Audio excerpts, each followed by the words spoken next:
Fire engine అద్దెకు book చేసుకోవడం ఈజీయా అన్న. ఫైర్ ఇంజిన్ కూడా అద్దెకు తీసుకుంటారా? ఎందుకు?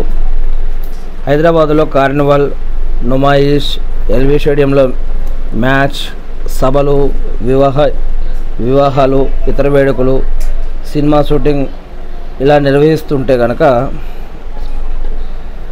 అక్కడ అగ్ని ప్రమాదాలు నివారణకు ఫైర్ ఇంజిన్లు అద్దెకు తీసుకోవచ్చు. గంటలు, రోజుల చొప్పున అద్దె చెల్లించి సేవలు పొందవచ్చని అగ్నిమాపక శాఖ తెలిపింది. నూతనంగా 8 అధునాతన పంపులను కొనుగోలు చేశారు. ఫైర్ ఇంజిన్కి సంబంధించి ఇక్కడ ఒక వెబ్సైట్ కూడా మనం చూస్తూ ఉన్నాం. ఈ యొక్క వెబ్సైట్ ద్వారా బుక్ చేసుకోవచ్చని ఇక్కడ మనం ఒక న్యూస్ని ఇక్కడ చూస్తూ ఉన్నాం. దేని గురించో కూడా ఇక్కడ చెప్పినాం మనం. Carnival, Numaish exhibition, LB stadium మ్యాచ్లు, సభలు, వివాహాలు ఇలాంటి